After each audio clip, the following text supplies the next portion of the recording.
Happy Monday, and welcome to another episode of the Marvin. I couldn't remember the Marvinizer Mastery Group is what we're doing here, I guess.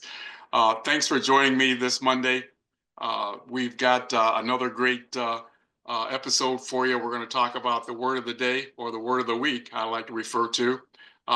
Cal's got to ask Marvin anything for me. He's been trying to stump me with these things. It looks like they're getting tougher and tougher, Cal. And then we're going to look at two additional closes because we're focusing on not being afraid to ask for the order. We'll talk about that. But let's go back to the word of the day. The word of the day that I want you to think about for this week is clarify. Clarify. And there's three ways to get clarification because remember, people seldom identify all their needs directly. They just don't. Remember, I don't feel well. Well, they're really not telling you exactly what's wrong. So what you need to do is what? Dig a little deeper with questions.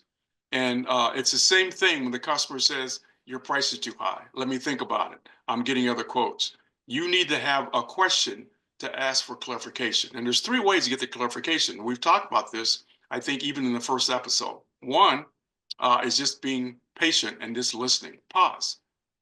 Two is asking a direct question.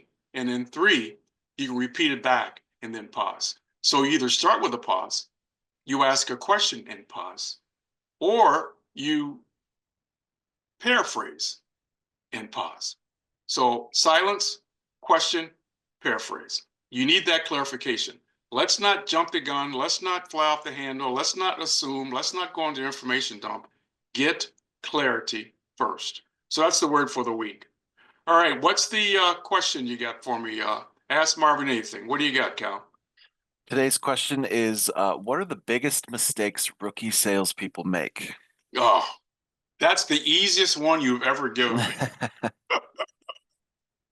Because anytime I'm working with somebody that's new in sales, or I've talked to someone that's new in sales, they always think that they're supposed to have a memorized, scripted presentation that they're supposed to get out there as quickly as possible to that suspect. And I see that happen over and over and over again. Even when they're in my training, the natural impulse is to what?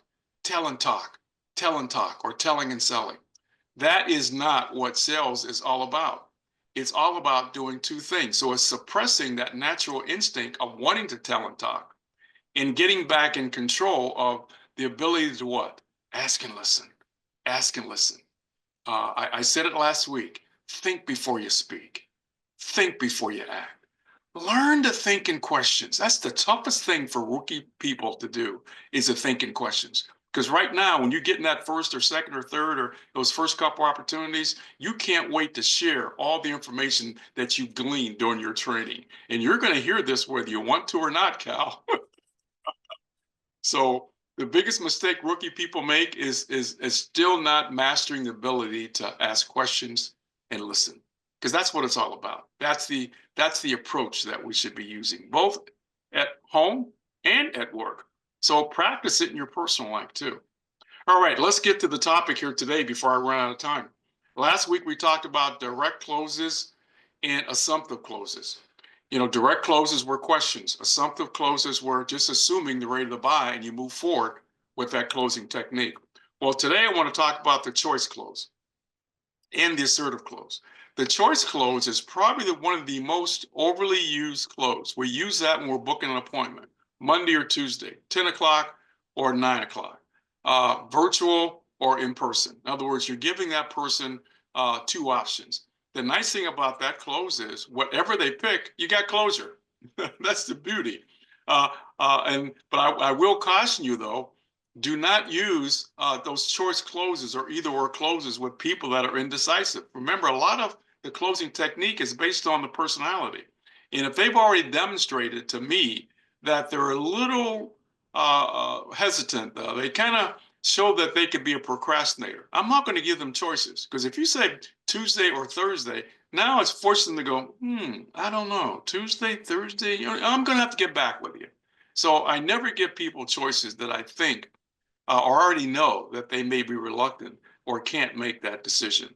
Second close is probably one that people are very uncomfortable using, and I call those assertive closes. There are going to be times that if you're not assertive with that customer, they won't do anything. I remember that I had tickets to one of the playoffs games for the, at that point, they weren't called the Guardians, they were called the Indians. And I called my buddy and I said, hey, I got tickets for one of the playoffs games. Do you want to go? He started hemming and hawing. I don't know. I said, look, did you hear what I just said? I got 2 tickets. They're good tickets. You're going. I'll be picking you up at 5 o'clock. We'll stop and get something to eat. Then we'll walk over to the game. And he said, oh, okay. So sitting at the game, and he looked at me and says, man, I'm glad you made me go. So you got that personality out there that they really need a little nudge. They really need a little push. And I'm telling you, if it's done with that right personality, they will say something like my buddy said to me, hey, thanks for making me do this, or thanks for having me do this. I'm glad you gave me a little push. You know, I wouldn't have done this if you wouldn't have, you know, so don't be afraid to be assertive. Because if you're not, boy, you can leave some opportunities on the table because you're waiting for the customer to say, yes, I'll take it. It doesn't work that way. You got some people that are really looking for you to bring them across the finish line. So what I want you to do with these closing techniques is Google closing techniques, Google direct closes, Google assumptive closes, Google choice closes, and Google assertive closes. And then practice them. You want to know how I should be getting commitment. And you also find that these closes also work in your personal life too, when you're trying to get commitment in personal or in family areas. So that's my message here today. And remember, I always end by saying, you know, preparation and practice provides peak performance. The way you practice is the way you play. And remember, don't practice until you get it right. Continue to practice until you won't get it wrong. Hey, let's make it a great week.